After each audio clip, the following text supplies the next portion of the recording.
8th verse. Morning Moses went into the tabernacle. Behold, the rod of Aaron for the house of Levi was budded and brought forth buds and bloomed blossoms and yielded almonds. 17వ అధ్యాయం 8వ వచనము.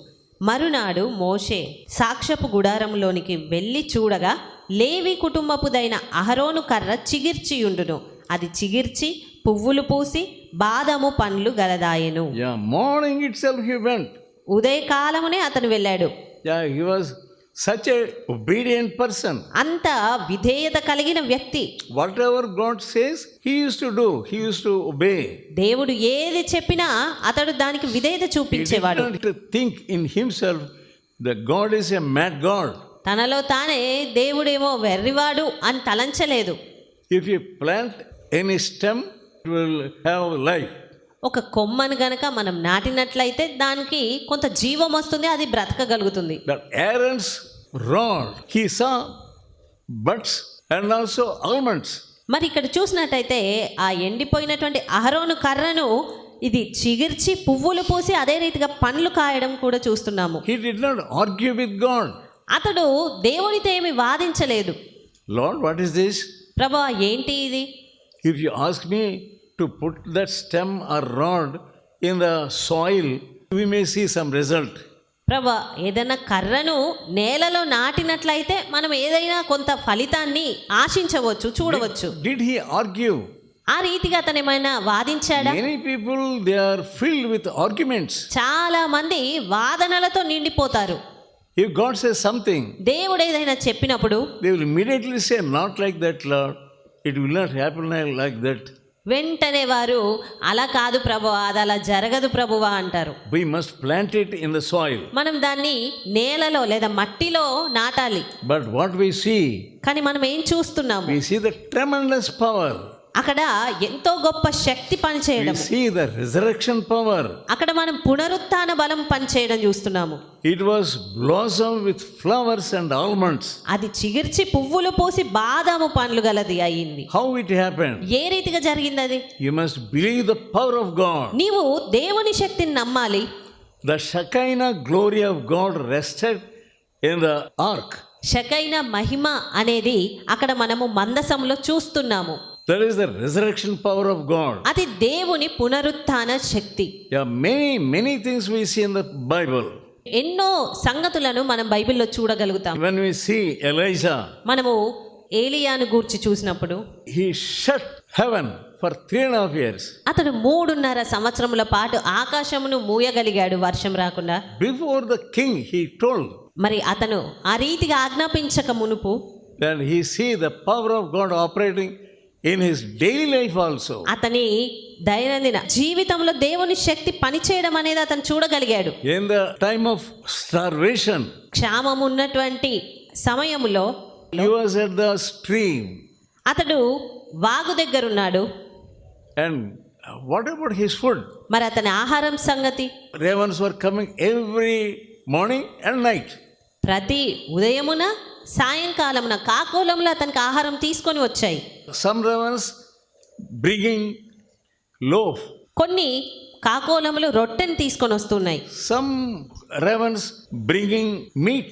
మరికొన్ని కాకోలములు అతనికి మాంసమును తీసుకొని వస్తున్నాయి. What a wonderful thing. ఎంత అద్భుతమైన సంగతి. Ravens naturally they won't leave if they see the meat. కాకోలములు సాధారణంగానే ఏదైనా మాంసమును చూస్తే అది అలా వదిలేయవు. They will take away. అవి తీసేసుకుంటాయి. From the children's hands they take away the loaf also. పిల్లల చేతుల్లోంచి సైతము రొట్టె ముక్కలున్న వాటిని ఎత్తుకొని వెళ్ళిపోతాయి. How beautifully they are bringing. కానీ ఇక్కడ ఎంత అందంగా అవి తీసుకొని వస్తున్నాయి. They are placing in the hands of Elijah. తీసుకొని వచ్చి ఏలియా చేతుల్లో పెడుతున్నాయి. Everything in his life he saw wonders and wonders. అతని జీవితంలో అన్ని విషయాల్లో అతను ఎంతో అద్భుతాలను చూస్తూ ఉన్నాడు. We are sitting here, it is a wonder. మనం ఇక్కడ కూర్చున్నాము అంటే అది ఎంతో అద్భుతమైన సంగతి. It was a wilderness. ఇదంతా ఒక అరణ్యము. Whatever we prayed, కానీ మనం ఏది ప్రార్థించినా that God supplied. దేవుడు దాన్ని అనుగ్రహించారు. Here 25 people are being fed every day.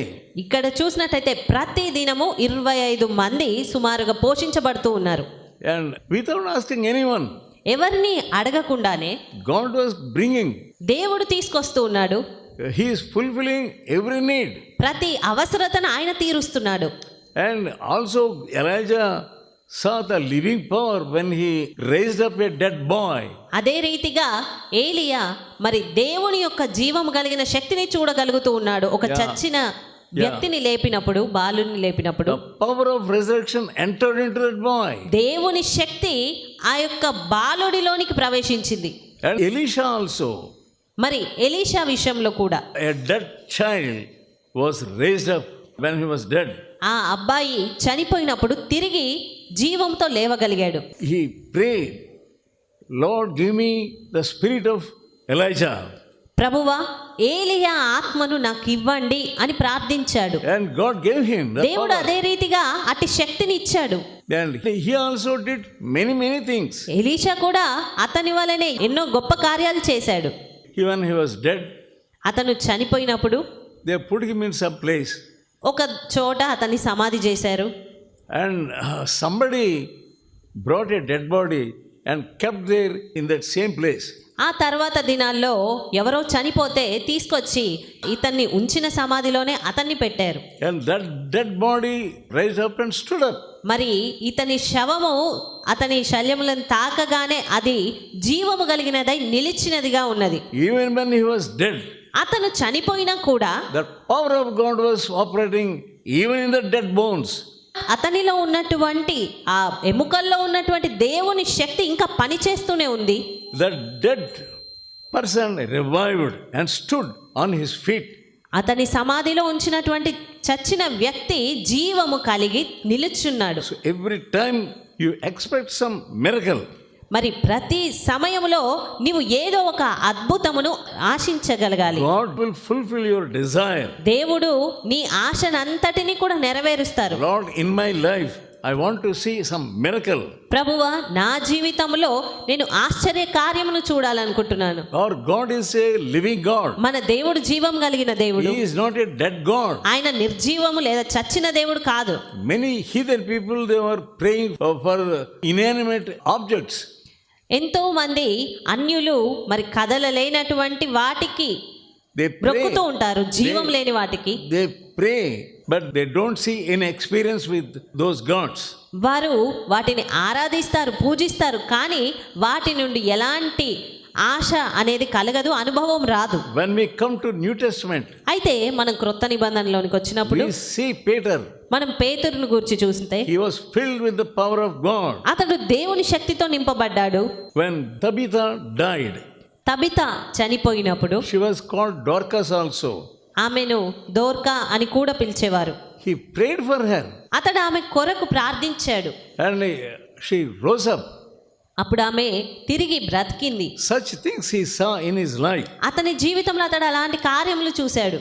Acts 20th chapter, అపోస్తుల కార్యములు 20వ అధ్యాయము. we see a young man fell down when he was hearing in the upper room. ఒక యవనస్తుడు మేడ గది నుండి క్రిందకి పడిపోవడం అనేది అక్కడ మనం చూస్తూ ఉన్నాము. Yeah, he went down and prayed for him and he was raised up. అప్పుడు పౌలు క్రిందకి వెళ్ళి అతని కోసము ప్రార్థించగా అతడు తిరిగి బ్రతికి లేవగలిగాడు. When we read all these things, ఈ సంగతులన్నింటినీ మనం చదివినప్పుడు ask God, దేవుణ్ణి అడుగు, Lord, in my family, ప్రభువా నా కుటుంబంలో I want to see the resurrection power. నీ పునరుత్థాన శక్తిని నేను చూడాలని ఆశపడుతున్నాను. That power must rise up my husband. ఆ శక్తి నా భర్తను లేవనెత్తాలి. That resurrection power must rise up my son. ఆ పునరుత్థాన శక్తి నా కుమారుడిని లేవనెత్తాలి. That resurrection power must rise up my wife. ఆ పునరుత్థాన శక్తి నా భార్యను లేవనెత్తాలి. You pray, Lord, fill me with your power.